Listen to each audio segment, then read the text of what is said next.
we live in a very, very spineless society. The pressure begins at a very, very young age. First, it is academics and studying and extracurricular activities until we reach like the 10th and 12th standard, where it's about if you do well in your boards, you are going to be sorted for life. And then you come to a great college, and then you get your first job. And in a couple of years, you face the barp of all pressures, which is marriage. And yeah. Luckily for me, I didn't face any pressure to get married. I made the terrible decision on my own. And I thought this was going to be the best thing in my life. I had so much hope. I was full of love. And I said, okay, let me do this. And then I realized that, no, it's really not working. So in about like a year and a half of getting married, I realized that, okay, this is over. And it was a long, rainy, lonely night of September 2017, which is when I finally, reality hit me and I said, okay, you know what, I have to face this, this is over. And at around 2 a.m., I messaged my father and I told him that, hey, I think it's over and I'm going to be moving back home and I'll figure out the rest later. My father replied and he said, don't worry, just keep your head held high. We will take care of everything else. I read that message, I reread it, I kept reading it until I started believing it. And I realized that until I believed it, I did not think I had made the right decision. But after that, I started getting more confident of my decision. And within a few days, I moved back to my parents' house. And I was posed with the most pressing question. Okay, now what do I do next? It's easy to move my things from point A to point B, but there is so much more in a marriage. It's a legal thing that I had to get out of, which was divorce. And every time I said the word divorce, I would feel a stomachache. I did not know how to make peace with this word. And I was wondering why there was so much like shame associated with it. Why are we made to feel like it's something we need to be ashamed of, something that brings guilt, something that makes us feel so negative about it? And I was just thinking of all these questions and I realized that I was not finding these answers on my own. And to think about my background, I come from a fairly progressive family. My parents have always taught me to follow my dreams, follow my passion, which is why I'm an entrepreneur today. And I work in a very niche category such as vegan cheese. And they've been with me through every step of the way. And I have the most supportive friends. I have incredible brothers. I have an incredible family. But even with all of this, all said and done, I still felt so much pressure of this stigma that surrounds divorce. And it was just incredibly difficult to make peace with. One fine day, I think the universe was just like talking to me in some weird way, and I decided to open Twitter after months.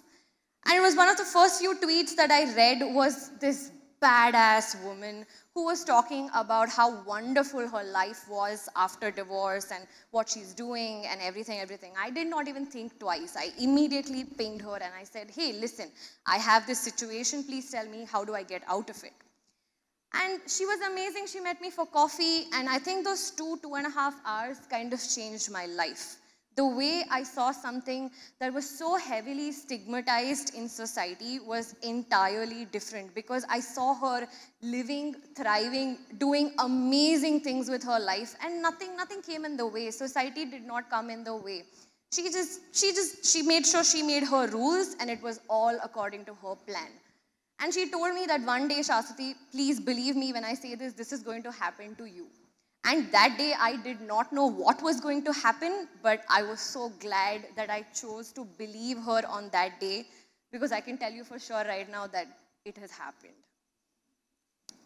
There is just so much beauty in familiarity, you know. I could be surrounded by family, friends, well-wishers, who will tell me that, oh, don't worry, your life is going to be perfectly fine after this. Huh? What do you know? You didn't go through this.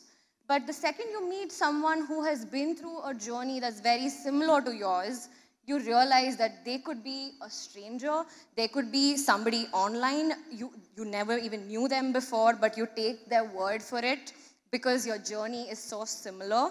And that relatability is what is going to take all of us through anything that we choose to do that is extremely difficult. So then eventually my legal processes began, and I realized how draining it was, how difficult it is, and I could not have done without my support system. My parents were there with me when I went to court. I had my friends who were available on call and text at unreasonable hours, and I would ask for unreasonable things and they would do that for me. But that's when I started thinking about, how important a support system is when we are going through one of the most difficult decisions, that you take in your life. So then I was wondering, okay, I have all of these people, then why do I feel any shame associated with it? Who is this society that makes you feel bad about it? Where are these people even hiding? They are all hidden in acquaintances, in really long lost relatives who will emerge out of nowhere to come and give you advice that you never even asked for. So, even when I started telling these people, when I had to tell these people, a lot of the responses I got was, you're a rebel. Just calm down a little. You can't just run at the first sight of a problem. You have to face it. Marriage is difficult. You have to put in all the effort. It wouldn't matter if I had a legit reason. It wouldn't matter if I was unhappy. Nothing of it mattered. It was just that you got into this, so please stay there. Don't get out. That's not the option out. India boasts of a 1% divorce rate, which is in every 1,000 marriages, less than 13 end up in a divorce. And not to say that divorce is the only option for all of it. That's not what I'm meaning. But what I'm saying is that I'm sure each and every one of us here, we all know someone who's stuck in a marriage that they shouldn't be in. We all know someone who wants to get out but probably can't because there are no resources or they don't have the support system for it. We might even recognize the pattern, a toxic pattern. We might even recognize abuse. We might even fight it behind closed doors. But are we ever getting out? Are we going to see that freedom that we yearn for when you are in a relationship that you don't want to be in? A lot of people do not have that option. One of the first things that I learned on how to manage society when you have to deal with something that comes with a heavy stigma to it associated was, I'll just give you an example to explain this to you. If I have to wake up in the morning and I see you and, I tell you like, good morning, and I'm looking really sad and I'm sulking, the first thing you're going to ask me is, oh my God, are you okay? Like, what happened to you? But at the same time, if I looked at you and I said good morning with like a bright smile and like cheer, then, there is a high chance that at least 60% of that happiness is going to be radiated and you are going to have a very different reaction to that good morning. So to me, I equated that to how I am going to talk about something so difficult to people. I was not going to go around, sulking or feeling sad about it to people who I didn't need to expose that part of it to. So when I told people about my divorce, I was very happy. I was convinced that it was the right thing I was doing for myself and possibly the best decision I've taken in my life. So it was important that I conveyed that, and that made a whole lot of difference. Of course, there were relatives who were confused because they didn't understand, how can you be happy? Like, what is this? But eventually, the way even like your body language, your smile, and the words that you choose to use, I think it makes a whole lot of difference, the way people receive something you're trying to say. And, the second I set my boundaries and I said, listen, I am informing you. I am not asking you for advice. I am not here to ask you to fix something that I have decided not to fix. Despite that, I still got a few solutions per se, and through my parents, where I was told to take a vacation, go for counseling. Worst of it all is when they tell you to have a kid. It's not going to solve anything. So when I was sitting in court, and I had a lot of time because, that's what you end up doing. It's very time consuming. And at that point, I often would have this thought about, what if I didn't have these people? What if this support system for me did not exist? Would I take these same decisions? Would I have done something differently? How would I deal with the stress that came along with it?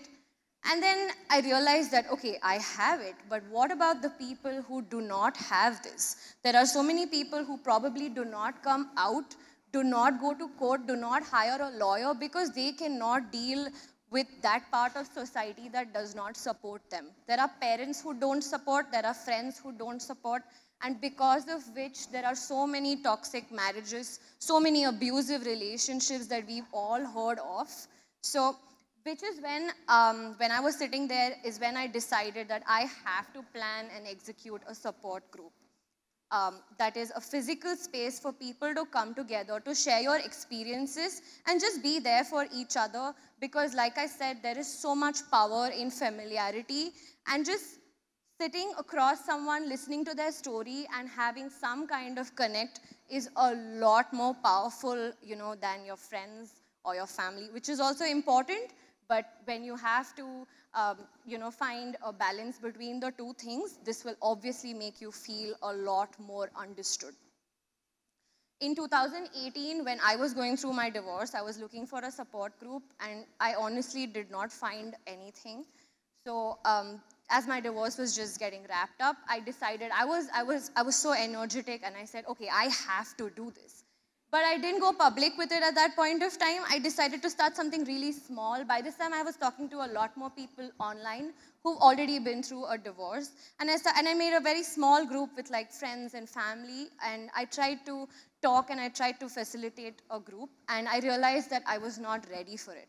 One of the biggest learnings that comes out of, trying to be there for somebody else is that you need to be physically and mentally well to be able to do it. Otherwise, it is just not going to work, because how can you be there for somebody if you don't take care of yourself? So one of the first things I did was, instead of launching the support group directly, I channeled my energy into talking about it on social media, to open up a conversation about divorce and just put a positive spin to it. Because otherwise, there was nothing that even I was seeing, where people are talking about it to make it seem like it is a normal thing that so many people go through. So I started talking on Instagram about, as well, like emotional stuff as well as technical things, as to how do you find a lawyer, what do you do in court, how does it feel the first time you enter court, how does it feel to be standing opposite someone, that you promised to spend your life with when all tables have turned, and how do you get over the guilt of like, why did this happen to me, or how do I get over this, how do I get out of this?